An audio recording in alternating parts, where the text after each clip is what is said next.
Well, good morning, everyone. It's now 11 o'clock. I want to thank you all so much for taking some time out of your Friday to join me for this first collections chat brought to you by the Rosenbach in Philadelphia. I know that we're still waiting for some more attendees to come into the webinar. While we wait, could I just ask for a quick sound check? Could those of you who are here let me know in your chat box if you can hear me okay, or if I need to adjust my microphone at all? That would be really helpful before we get started. So just let me know. Oh, perfect. Okay, super. Thank you all so much. I appreciate that.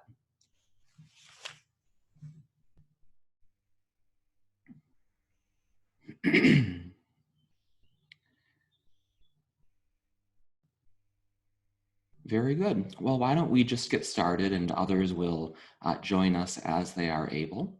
It's a real pleasure to be here with you this morning.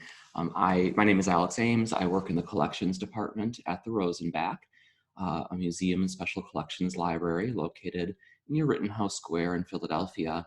And I have been doing some research and inquiry into the Rosenbach's collections related to Native American people since starting my job at the Rosenbach about a year and a half ago.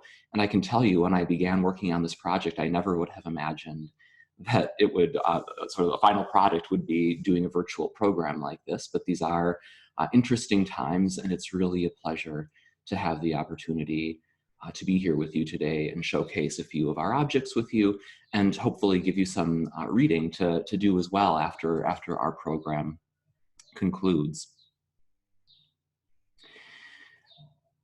We'll be together today for about an hour, depending on how our discussion goes. So I have three main things that I hope to accomplish during our time together today. First, I'm sure that many of you have been to the Rosenbach. Many of you are probably quite familiar with our institution, but given the virtual nature of this program, I bet that there are some new members of our community as well. So I do want to take a few minutes just to introduce you to the Rosenbach and tell you a bit more about sort of the context within which we're having this more focused conversation. Then we'll turn to the main focus of our discussion today, which has really been inspired by Tamanend Day, which is a festival or holiday that you may not be super familiar with, as I wasn't until rather recently, a festival to honor and celebrate the legacy of Tamanend, an important Lenape leader who was involved in negotiations with William Penn at the time of the establishment of Pennsylvania as a colony. So we're going to take Tamanend Day, which occurred on May 1st, as our sort of jumping off point into a conversation about four different authors in the Rosenbach collection, authors whose works appear in our collection, and really look at how Indigenous peoples in the 19th century wielded authorship, publication, and historical narrative as a tool to shape their sort of program of activism. So that's going to be the focus of our conversation today. Please know that at various points throughout the discussion, we're going to cover a lot of territory really quickly in terms of vast swaths of history and various collections objects. So at various points throughout our discussion, we'll pause. I have a few questions to pose to you, which I welcome you to respond to via chat if you feel so inclined, but don't feel like you have to participate in that way if you would rather not. I also want to take some time to reflect on what all of this history means for us today in 2020 and moving forward. Finally, I'll give you a few tools for how to continue exploring the Rosenbach's collections, and I also have a primary source-based activity that I'm going to invite you to do after this program ends, and I'll share more information about that shortly. So as I mentioned, we're going to be covering a lot of ground really quickly here in terms of collections-based discussions, as well as some really broad historical conversations. So before we even get started, I just want to put out there what I think the big idea behind this conversation really is. And that is that in the 1800s, some Native American authors used the power of language, authorship, and publishing to rewrite cultural history and advocate for Indigenous rights in an expanding United States. These individuals proved to us that positive change was possible then, in the 1800s, and remains possible today.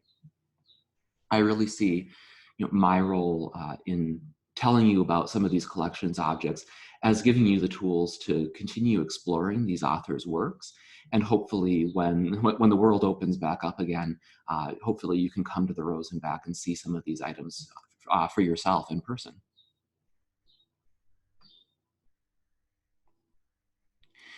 Two disclaimers before we dive into the content. The first is sort of a logistical matter. As I'm sure will not surprise you, we've been rather limited in terms of collections access for the past several months.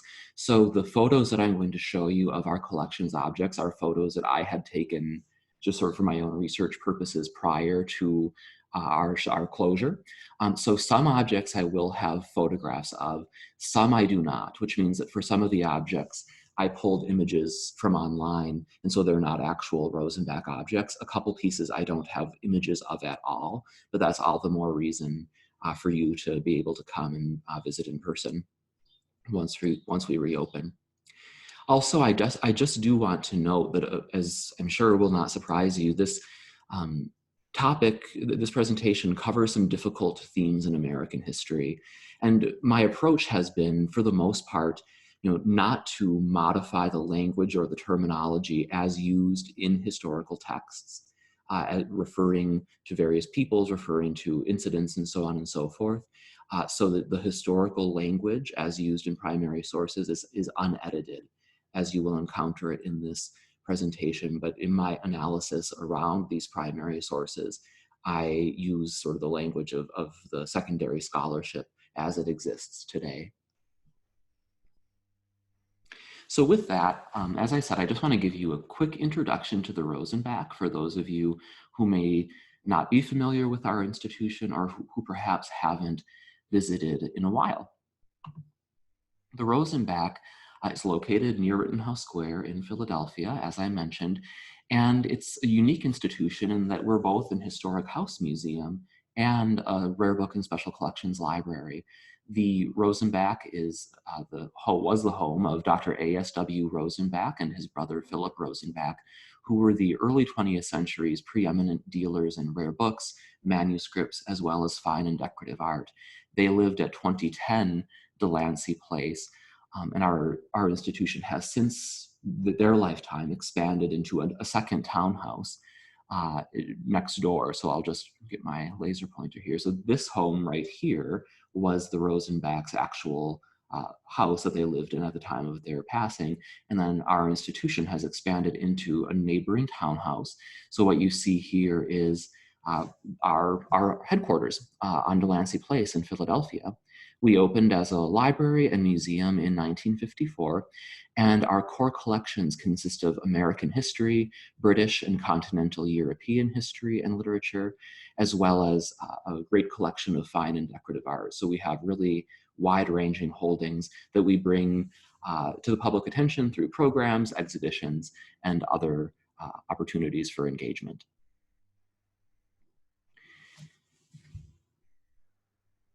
I do want to acknowledge that the land on which the Rosenbach sits, as well as sort of the rest of Philadelphia and Pennsylvania, is the ancestral land of the Lenape people, whose presence, resilience, and contributions to Philadelphia and Pennsylvania continue to this day.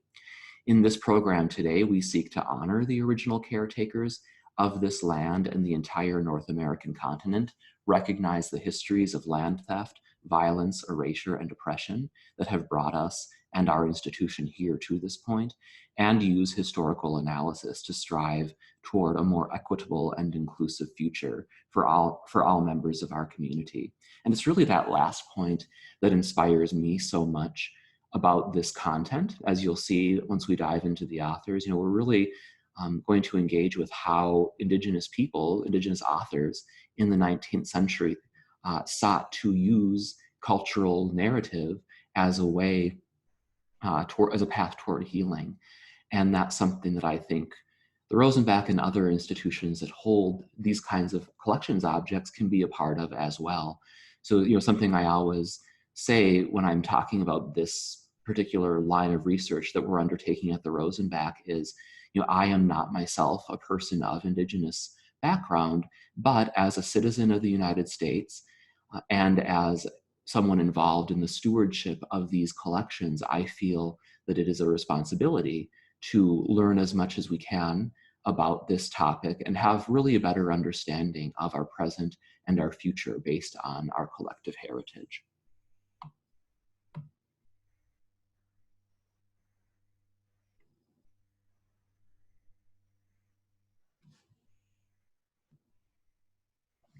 Of course, these are rather strange and unusual times for cultural institutions like ours. So I would just like to invite you, if you have the capacity and the desire, please do feel free to make a donation to the Rosenbach to support programs like this. Not only the financial support, of course, that's very useful, but just knowing that free programs like this are of value to our community. We would appreciate any support that you may be able to lend us at this difficult time. So with that, we can really turn our attention now to the main area of focus for our discussion today. As I mentioned earlier, inspired by Tamanend Day, but with a focus on several other key authors in our collection. So let me give you just a bit more of an introduction to Tamanend and Tamanend Day and how the Rosenbach came to be involved in this particular sort of local collaborative effort. I imagine many of you may know or have heard the name Tamanend, or as it is perhaps more familiar to most Americans today, Tammany.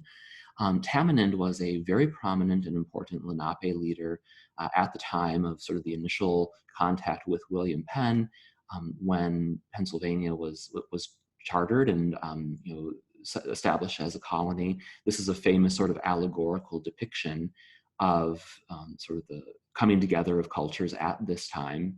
Penn with Tamanend engaged in negotiations for land and so on and so forth in what became Pennsylvania.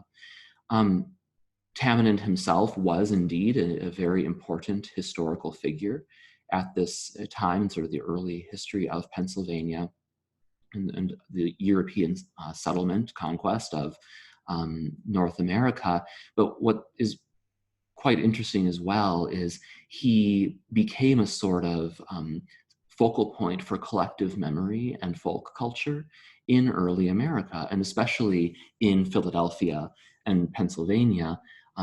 He became a sort of symbol of early American identity. And in Philadelphia in the late 18th, early 19th century, Tamanend Day celebrations on May 1st became a tradition. And so this was sort of a well-known tradition in early America. But the Rosenbach, as well as some other institutions here in Philadelphia, were approached by our colleagues at the Lenape Center recently, prior to the pandemic, about reinvigorating celebration and examination of Tamanend Day and Indigenous culture more generally. And we were very excited to participate in an in-person event on May 1st. That, of course, didn't happen because of the pandemic. So we decided instead to sort of do this virtual program as a contribution to this overall effort. And I think one of the things that you will note, an analytical point that will be a common thread in the analysis to come is this idea of understanding American culture writ large by looking at cultural interaction among different groups of people. Needless to say, this is a really complex topic. And before we dive into the primary sources, I just want to share with you a quote from a book by prominent historian of early America, Dan Richter, here at the University of Pennsylvania, which I think beautifully sums up the sort of appropriate analytical vantage point to take to this topic. And I'll read it quickly for you here.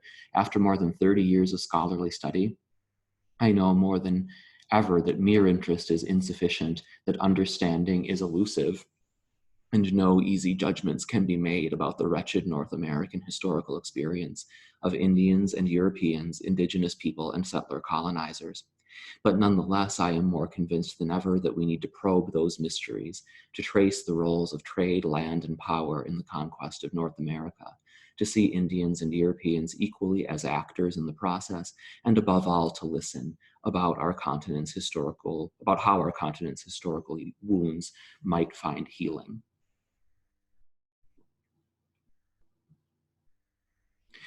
We're going to spend some time now delving into the life and work of 4 different authors, each of whom is represented in the Rosenbach's collection in some way, not all the same way, and I'll explain that more briefly. As you can see from their lifespans, we're really going to be spanning the entirety of the 1800s with the 4 authors on whom we're focusing. William Apess, who lived from 1798 to 1839, Jane Johnston Schoolcraft, who lived from 1800 to 1842, Robert Benjamin Lewis, who lived from 1802 to 1858, and Simon Pokagon, who lived from around 1830 to 1899. So we're getting a wide span of history, of course, with this group of authors. Now, each of these authors had very unique life experiences, faced unique challenges, and made distinctive contributions to American society. But the reason why we're talking about them as a group is because there are some really interesting common traits that unite their work and sort of what they have to tell us about American culture then and now. You know, when we started doing the research for this program in a much sort of more general sense, you know, expanding our interpretation of our collections connected to Indigenous people, we have a substantial number of books, manuscripts, other objects, but I really honed my focus on these authors quite early in that process because of these common traits that they shared and what a wonderful conversation they can provide as sort of a conceptual unit. So the common traits that I want you to bear in mind as we look at each one of these authors individually are as follows. First, it's quite fascinating that each of the authors that we're going to be talking about came from an intercultural background, by which I mean that they all occupied a sort of liminal zone in their society in which they, by matter of birth and family background, or by the work that they did, or in some cases both of those things, they were sort of serving as cultural interlocutors. Many of the individuals we'll be talking about had mixed race and ancestry, and so they grew up in a world that was very ambiguous in some ways, but that also had certain opportunities, and that they became very capable at speaking to different people, speaking using different voices, and sort of bringing together a fusion of ideas and cultures in their writings. A second point to bear in mind is that each of the authors on whom we're focusing, of course, faced a lot of oppression in their time, and were fighting against that for themselves and for their community, but they each also had some level of cultural privilege, in the sense that they had opportunities to become educated, to become writers, to enter into a civic sphere, that they were able to use those opportunities to their benefit in terms of gaining some stature with which to address wider society. And we'll see how those opportunities varied among these different people. In a couple of the authors, a really important underlying theme that you'll see, especially the first 2 we're going to look at, is the important role of Christian, sort of the Christian faith in both their writing, in their livelihoods, and in the way that they were able to situate themselves in the public sphere. And we're going to look at some texts from a couple of the books and think a little bit more about why that was the case and how the authors used religion as part of their activist agenda, which is as you will see, quite important in a couple of the books we're looking at. Finally, as the title of this presentation would suggest, the authors were focusing on all really did embrace activism, what we would call activism, being involved in the public sphere, advocating for Indigenous people and people of color more generally in a time that was, of course, deeply fraught and troubled in our national history in this area. Finally, another important theme that unites three of the four authors on whom we're focusing today is access to the printing press, which itself is, of course, a major form of privilege in this time in which they were writing and really throughout the history of printing. So, as you see here, one of the authors did not have access to the press, and we're going to talk more about why that was perhaps the case a little bit deeper into our conversation. So please bear all of this in mind as we dive into the different texts. Our first author on whom we're going to focus is a man named William Apess. You see him here. This is a frontispiece from the Rosenbach's copy of his most famous book, which is titled A Son of the Forest, which was sort of a memoir of his life, as well as a sort of, policy statement almost on his sort of position for advocating for Indigenous rights. William Apess had a really fascinating life that it was shaped by the broader historical trends at work in New England in the early 19th century. William Apess lived from 1798 to 1839. He was a member of the Pequot tribe. And as I mentioned on the last slide, this is an example of multicultural heritage brought together in one person's life experience. His father was Native American. His mother was of African American and Euro-American heritage. And the thing about William Apess is he had a very difficult early life.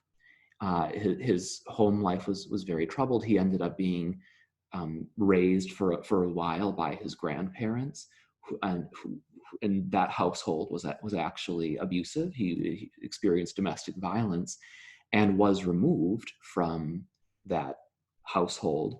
But the method of removal was indentured servitude at that particular moment. So he ended up sort of bouncing as an indentured servant between different households during his growing up years. He was a very religious man, and he ended up, as did many in this time period, being deeply influenced by Methodism, which was the predominant Christian denomination sort of sweeping through early America in the early 19th century. And he ended up becoming ordained as a Methodist minister. He worked as an itinerant preacher, and was also a sort of, you could call him an organizer. He worked with different native peoples around New England to sort of advocate for their rights. And so his memoir, A Son of the Forest, was published the same year as his ordination as a preacher.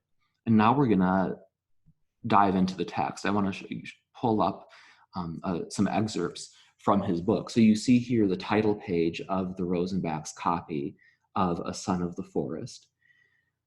It's a second edition, as you can see on the screen, printed in 1831.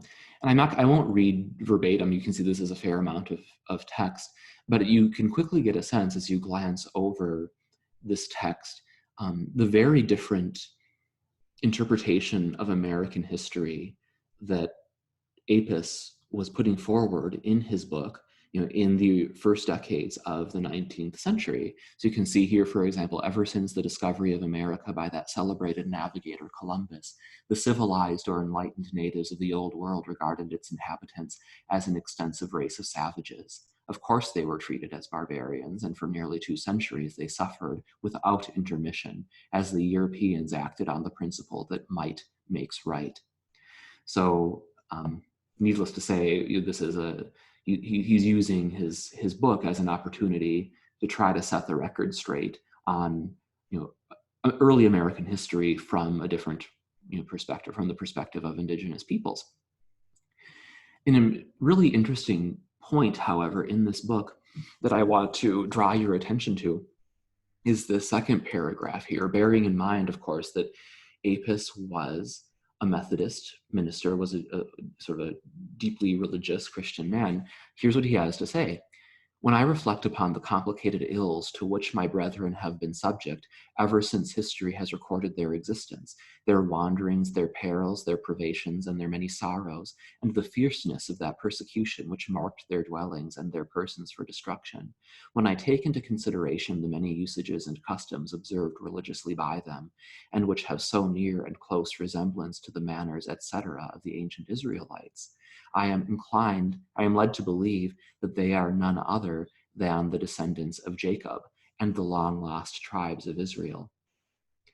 So, in a way, this can sort of feel a little out of left field for modern readers, but as it were, actually, this idea of Native Americans possibly being the descendants of the lost tribes of Israel was in common discourse in this time. Basically, without getting into sort of too much of a backstory here, many of you, I'm sure, are familiar with this idea of the lost tribes of Israel when the Neo-Assyrian Empire in the 8th century BCE conquered Israel. Of the original 12 tribes of Israel, 10 were lost. And since that time, there has been a lot of speculation about what happened to those lost tribes. Well, when Europeans started colonizing different parts of the world with their sort of Christian religious mindset in tow, and they were encountering indigenous peoples, it was quite common for them to conclude that these people must be the descendants of the lost tribes of Israel. So here you have William Apess putting forward this notion as well. So bear all that in mind. We're going to come back to this issue and discuss it a bit more in a moment, but I want to move on to the second author, R.B. Lewis, because he has a lot of common traits with William Apess, and we're going to put these two in conversation in terms of how they were trying to frame the history of indigenous cultures. So R.B. Lewis lived from 1802 to 1858. He was born in Maine to an African-American mother and a Native American father. And whereas Apess was closely associated with the Methodist Church, R.B. Lewis was closely associated with the Congregational Church, which was sort of the old, Puritan establishment church in New England. He was really a Renaissance man. I mean, he did a lot during his life. He was an entrepreneur and inventor. He held 3 different U.S. patents, both for sort of utilitarian items, a tool used at shipyards, a certain kind of paintbrush, as well as a hair oil that earned him quite a bit of money during his lifetime. It was a product for a hair care product that he would travel around and speak in front of large crowds. And apparently R.B. Lewis himself, had really great hair that he used this product on. He would be his own best endorsement because people would be so impressed with how good he looked that they would then want to buy this product. So he was both an inventor as well as a successful businessman. He was also a great historian. So the book that he wrote, which you see on the screen, Light and Truth, was the first book that told the history of African American and Native American peoples. And it really was an effort to subvert and undermine the dominant sort of narrative in this period of white superiority. And if you look at the bottom of the title page here, you'll see who published this book. So this is not the first appearance of Light and Truth. The book was actually published earlier than 1849. I want to say sometime in the 1830s, if I recall. And what happened was the copyright of the book, after it was initially published, was purchased by a group of African-American businessmen in Boston.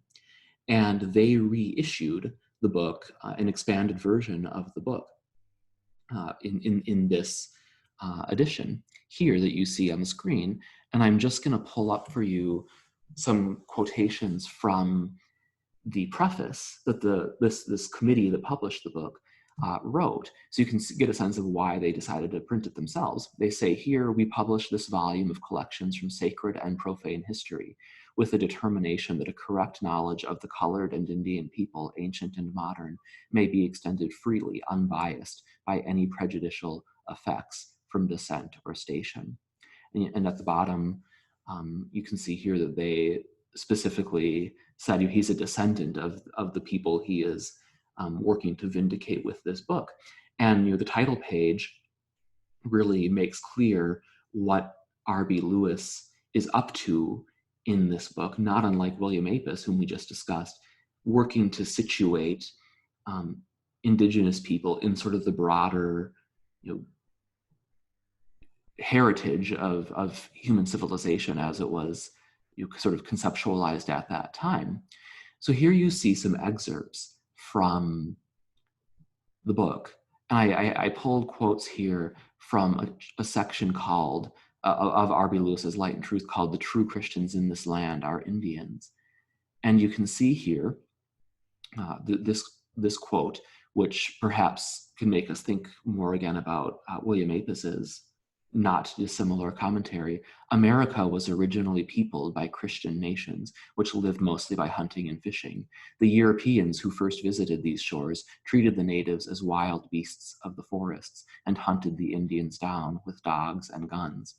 So it's interesting because there's, of course, both this religious leitmotif, but R.B. Lewis is sort of turning history on its end in terms of how it's being presented. And as an historian, I just think it's so interesting, from such an early period, here you have someone writing a book that is, really flipping the script, so to speak, for purposes of greater equality and, trying to call out injustice.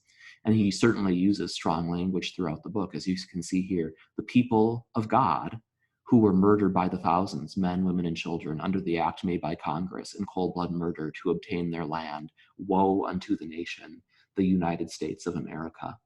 So needless to say, strong language.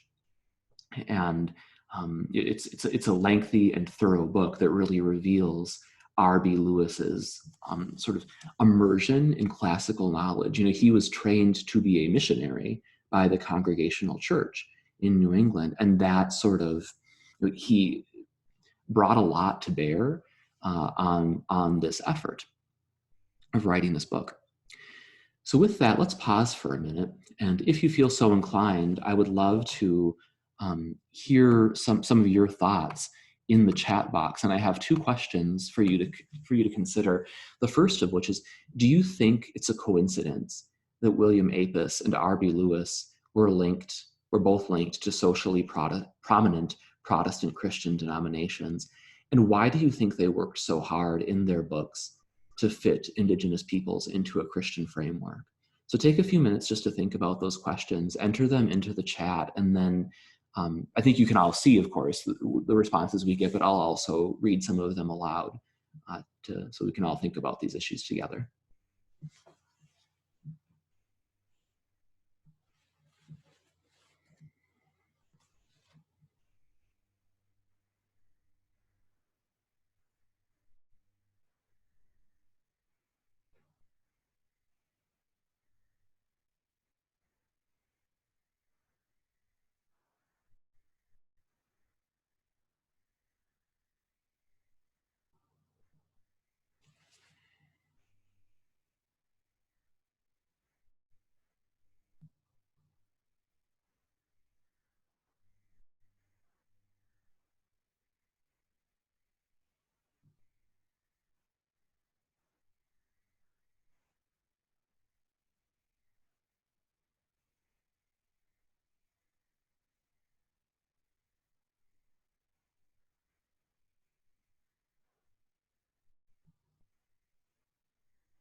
So we're getting a couple different comments in here, which I'll see if I can scroll up a bit so I can share. So one participant has said, I wonder if we think that part of their connection to Christian denominations was the access to printing opportunities, not trying to discount their own beliefs, but what are the opportunities that denominations might provide.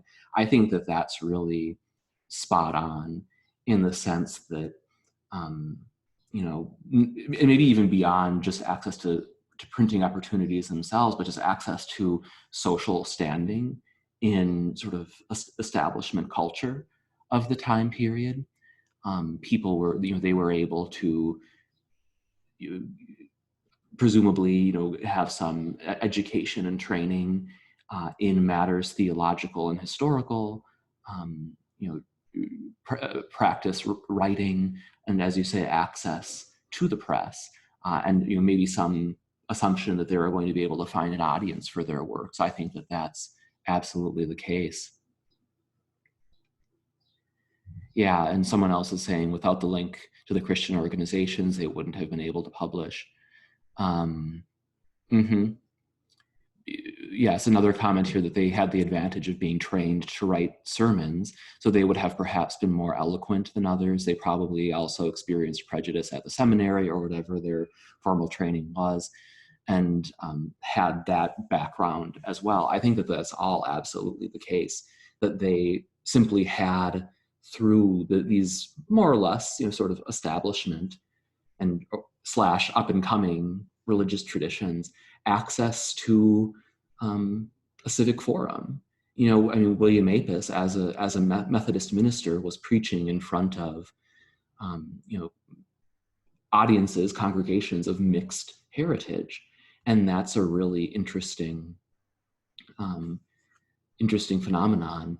So yes, I think that's all absolutely the case. And one of you also raised the point about, okay, so how do we sort out the issue of what they themselves actually believed as religious people, deeply religious individuals? Of course, we now can look back at conversion and missionary work and sort of those enterprises as a part of a larger imperialist project. How do you balance those different aspects of this experience, especially when we're talking about these individuals? So it's a complex story, but I think, you know, important to think about as we engage with these authors' works. So thank you so much for sharing your thoughts.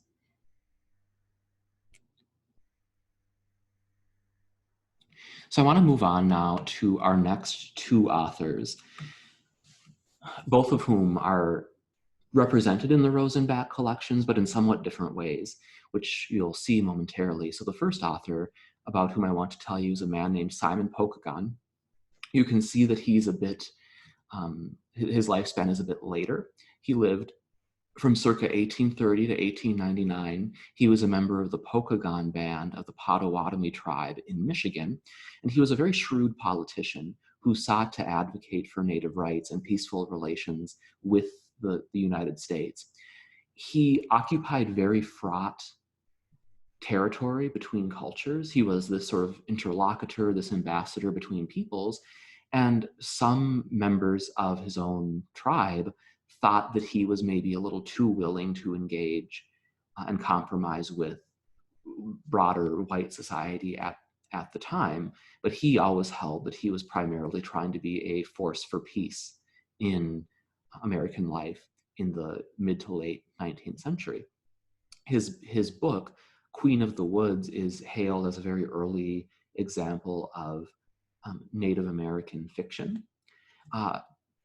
And he really enjoyed sort of a celebrity status in American culture in the late 19th century, for example, appearing as a dignitary at the World's Columbian Exposition in Chicago in 1893. You can see here a picture of Pokagon. I unfortunately don't have photos of the Rosenbach's copy of this book to share with you, but so I just pulled this one from the internet. But it's a fascinating book for reasons that I will explain. It's fascinating both as a sort of a text, but also as a material artifact, because the book was published after Pokagon had died. So the publisher kept, it was sort of a project to honor and memorialize Pokagon. So the publisher poured a lot of other material into the book. So it's not just the novel, there's other stuff in there as well. And I want to share a quote with you from one of those other texts that is located in this book, which requires a bit of background explanation. So Pokagon, as I said, was really a well-known figure, probably one of the most well-known Native Americans in the late 19th century here in the US. And he was invited to give a speech in front of a men's fraternal organization known as the International Order of Red Men. It will not shock you probably to learn that this was not actually a group of indigenous people. The International Order of Red Men, which I believe still exists today, was founded as a group so it was a fraternal organization, which were, these were so common in the late 19th century, and it was founded sort of to celebrate indigenous culture, but of course it was a co-opting of a lot of ceremonies and traditions and that sort of thing. So it was not a group of sort of people who actually were of Native background themselves. Well, they invited Pokagon to give a speech at a meeting of theirs in Indiana in 1898. So here, you can imagine, it would be hard to dream up a more charged sort of environment, I guess. Here you have a famous Native American person, famous leader, who is who's giving a speech in front of this particular group. What message is he going to try to deliver? Well, I have some quotes on the screen from the speech. It's quite long, so I would recommend go online and look at this book in the Internet Archive, Google Books, and you can read the whole thing. It's a fascinating work of political skill. So you can see that he both provokes his listeners in a way, but does so in a way that tries to sort of soothe and urge a message of peace. So just to read shortly from the beginning, for many years I have had a warm heart for the pale-faced red men, but never expected to be invited by them to deliver an address. I would not have you think that I flatter myself that I have been invited here on account of my intelligence or reputation, as I most keenly realize that you have looked forward to my coming with a sort of novel pride, that you might point me out to your children and say, behold a living specimen of the race with whom we once neighbored, a race we sometimes loved, and yet that love was mingled with distrust and fear. And he goes on in this example here in the second paragraph to sort of, again, try to set the record straight, resituate common understandings of westward expansion and settlement, but ends his speech on a very peaceful note, or sort of reconciliatory note, saying, in conclusion, permit me to say, I rejoice with the joy of childhood that you have granted a son of the forest a right to speak with you, and the prayer of my heart, as long as I live, shall ever be that the Great Spirit will bless you and your children, and that the generations yet unborn may learn to know that we are all brothers, and that there is but one fold under one shepherd, and the great God is the Father of all. So it's quite the address that he delivered. And as I say, I recommend, if you're interested, to read the whole thing, because it's an interesting historical artifact in itself. I'm sure you've noticed that the authors we have discussed thus far have all been men. At the beginning of our discussion, we talked about each of these authors that form the focus of our presentation today. They all enjoy disadvantages as well as some advantages. Well, one of the advantages that the three authors we've covered enjoyed is that they, as men, had foreseeably greater access to the public sphere than women would have in this time period. I want to sort of round out our discussion of activist authors by focusing on one of the most important Native American authors of the 19th century, who enjoyed both sort of a unique background that enabled her in a way to become a really important author in American history, but also, in no small part because of her gender, faced real challenges and struggles in terms of being recognized for her achievement and having the opportunity to publish. So the author of whom I am speaking is a woman named Jane Johnston Schoolcraft, whose name in Ojibwa she sort of poetically translated into English as "Woman of the Sound the Stars Make Rushing Through the Sky." So Jane's mother was Ojibwa, and her mom grew up in northern Wisconsin uh, near Lake Superior. And her father was a fur trader named John Johnston. Jane herself grew up in Sault Ste. Marie in northern Michigan, and her father was quite a learned man. He had a substantial library, which for obvious reasons wasn't necessarily the standard among fur traders in that part of the world. So she had a lot of exposure as a young person to the world of letters and sort of the European tradition. But then her mother was very immersed in the world of Ojibwa folklore and language. And so she grew up straddling these two different worlds. She married an explorer and federal government representative named Henry Rowe Schoolcraft in 1823, and they moved to Mackinac Island and eventually to New York. So her life really was spent moving between these different cultural worlds. She was an important, talented, and skilled author, especially an important poet, but she was largely unrecognized throughout her lifetime for her literary accomplishments. The only people who really knew much about the work that she was doing were her friends and her close family. Her husband was sort of a celebrity. His name isn't very well known today, sort of as a household name, Henry Rowe Schoolcraft, but he was an important author, an explorer who was well known. So he was widely published and printed. She was not. And it was only relatively recently that her own work has been recovered in manuscript form and sort of re-examined. And today she is considered the first Native American literary writer. And the discovery of how talented she was, and the fact that she also collaborated closely with her husband on various projects, has led many to speculate that Henry Rowe Schoolcraft may owe a lot more to her literary ability than has generally been acknowledged, than he acknowledged. So that's an ongoing area of sort of speculation and consideration. And I'll share an example of her work with you. So her poetry is fascinating because she was, immersed in the world of sort of the Romantic movement and sort of reflections on sylvan landscapes and so on and so forth, but also in the world of Ojibwa folklore and the place, the upper Midwest. So many of her poems, much of her writing will deal with Ojibwa culture. She wrote in both English as well as Ojibwa. So you can see here a poem to my maternal grandfather on hearing his descent from Chippewa ancestors misrepresented. Rise, bravest chief of the mark of the noble deer, with eagle glance resume thy lance, and wield again thy spear, thy warlike spear. The foes of thy line with coward design have dared with black envy to garble the truth, and disdain with a falsehood thy valorous youth.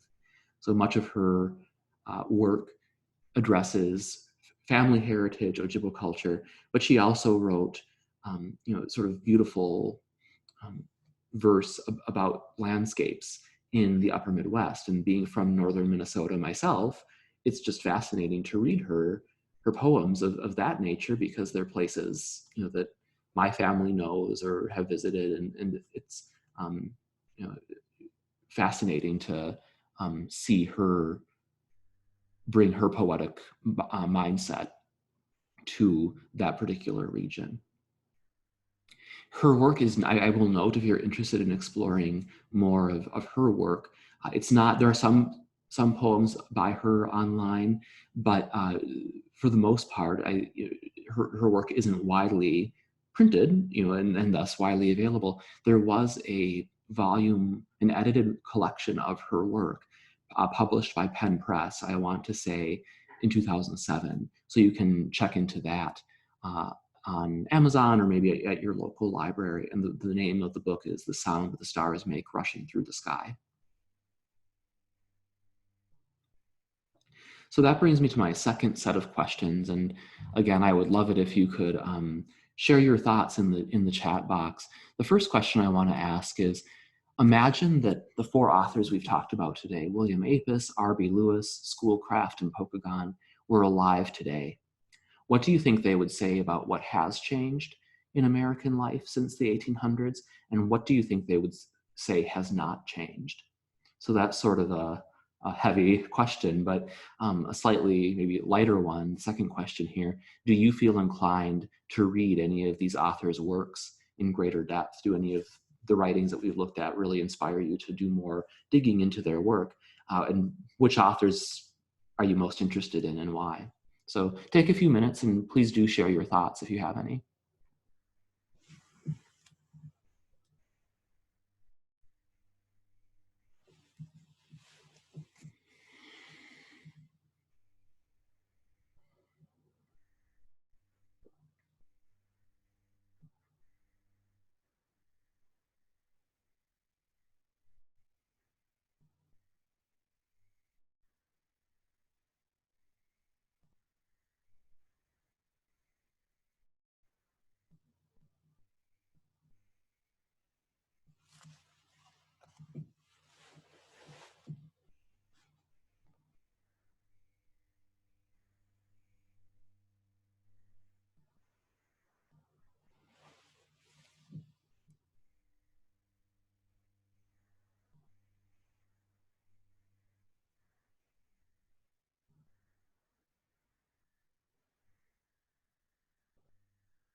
So one of you has commented that while they could, meaning they, the authors we discussed, could take some pleasure in the evolving attitudes of non-Native Americans, the federal government, the federal government's ongoing abuse of Native peoples at Standing Rock and the stripping of the Wampanoag of recognition would be more familiar than not.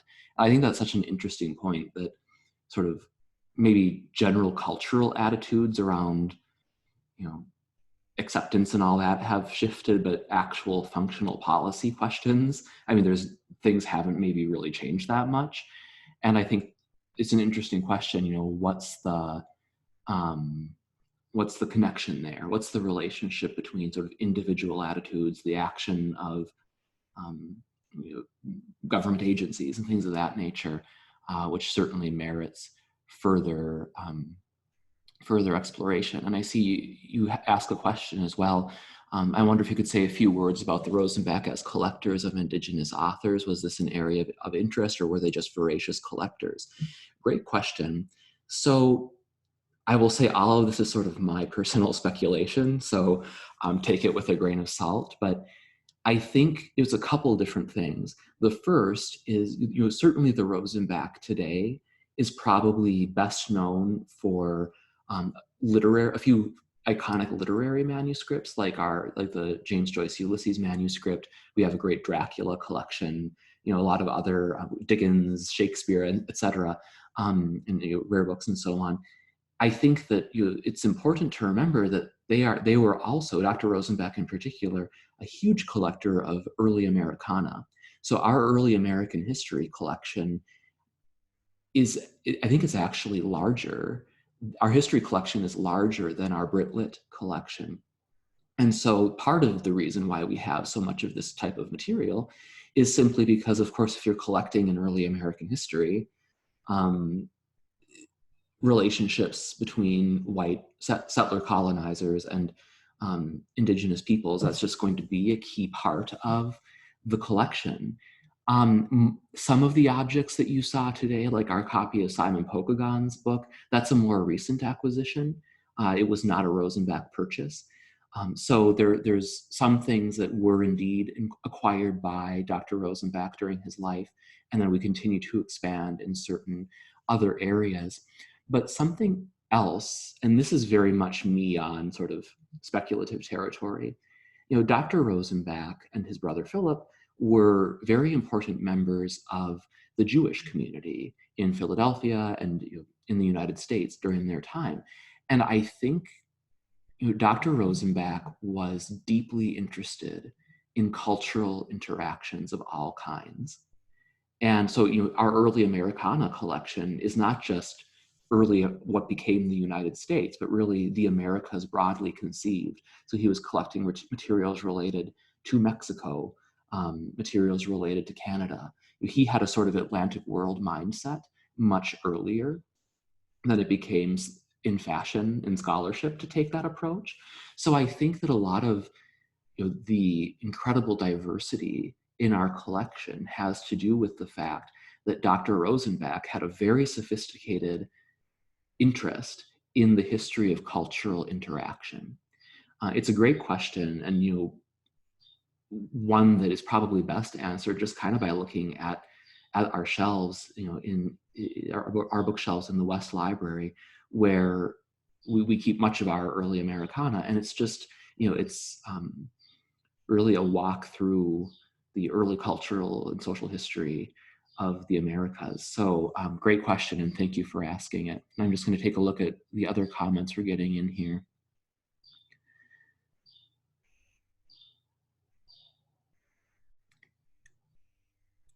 Yeah, one of you is saying, the importance of being able to sort of find a voice, give voice to people who have things to say and contribute to the public sphere, which is a debate that influences public education.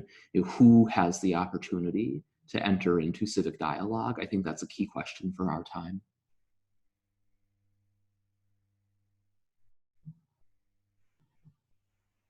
Yeah, one of you is also saying that there's a sense of shift, that even though the federal government,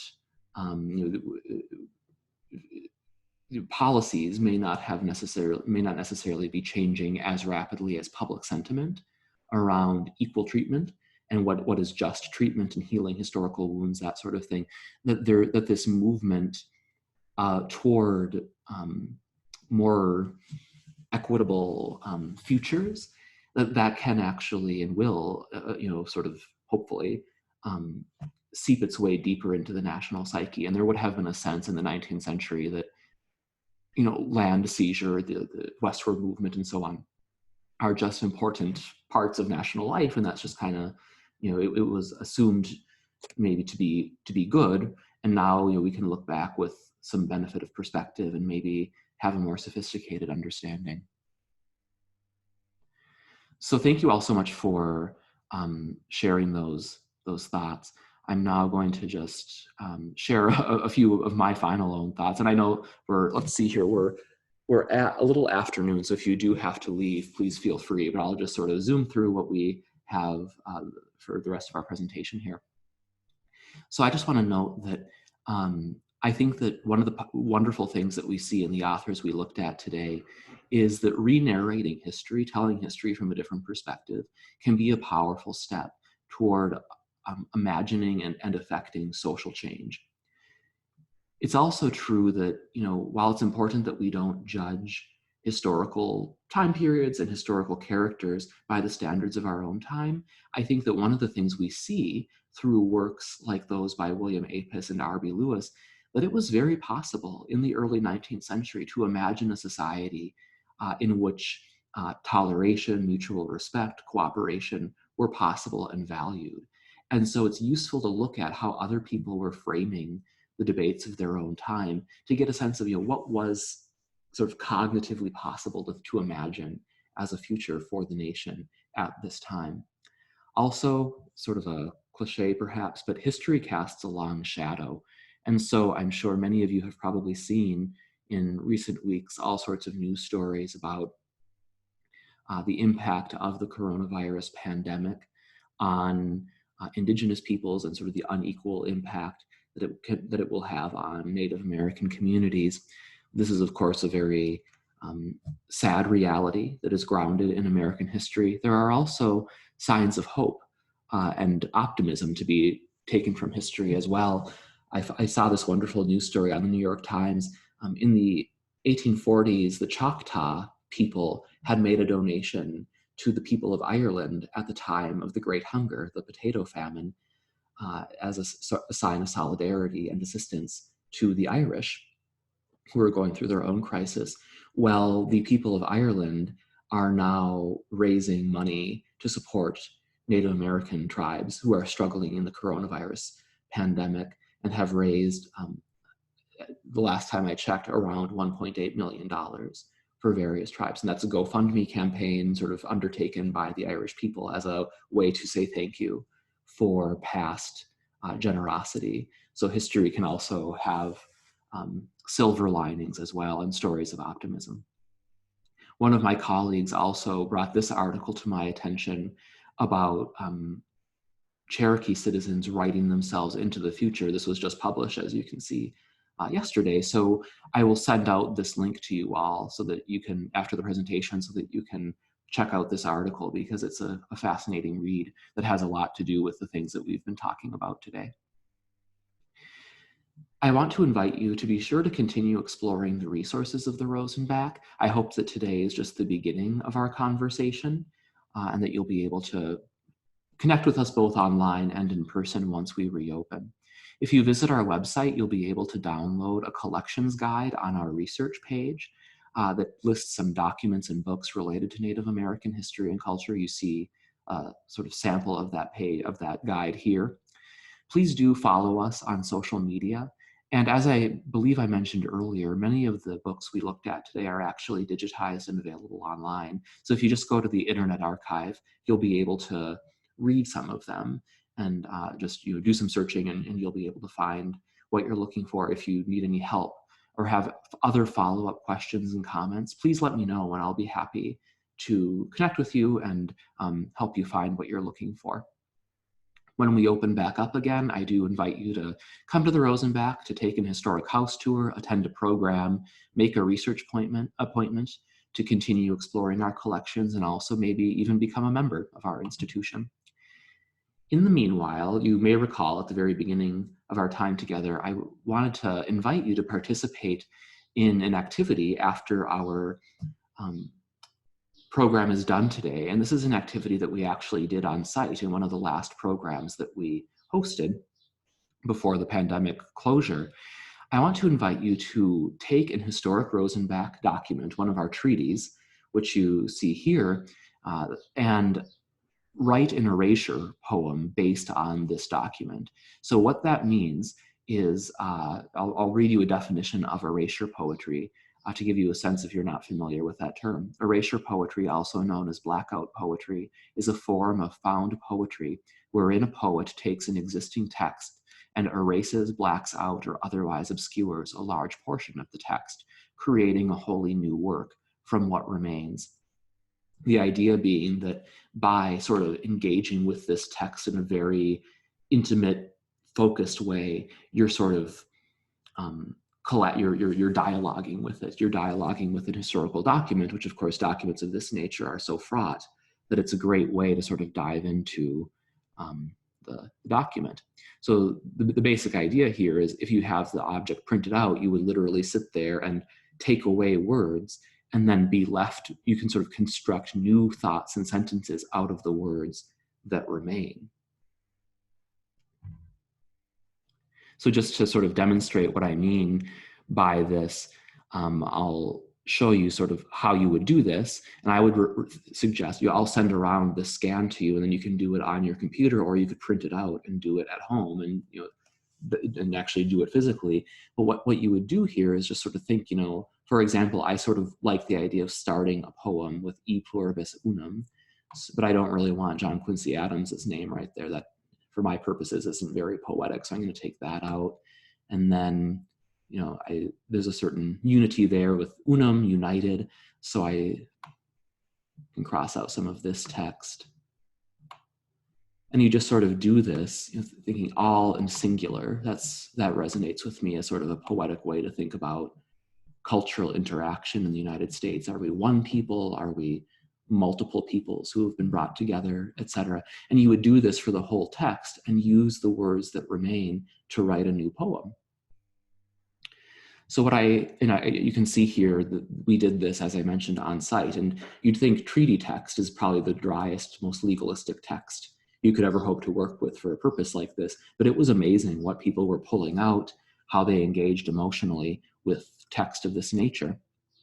So what I'm going to invite you to do is, after our presentation today, maybe later today or tomorrow, I will download, or I'll send you an email of this, with this object attached. You can print it out and open it in a photo editing program, and then write your poem, and either take a picture or save a new file and send it back to me. And I will share your poem, if it's okay with you, on social media to start some dialogue around this aspect of the Rosenbach collection. So you can feel free just to email it back to me and let me know if you would be willing to let us share it as sort of a closure to this program that we've done today. Again, I will invite you to donate to the Rosenbach if you feel so inclined. Your support would really mean a lot to us as we continue to transform our on-site programs into online offerings. And I just want to thank you so very much for taking some time today to join me for this conversation. And please do feel free to reach out to me at any time. You have my email there, and I'll be happy to do whatever I can to help link you to our collections and resources at the Rosenbach. Thank you all so much for your time today. I really appreciate it.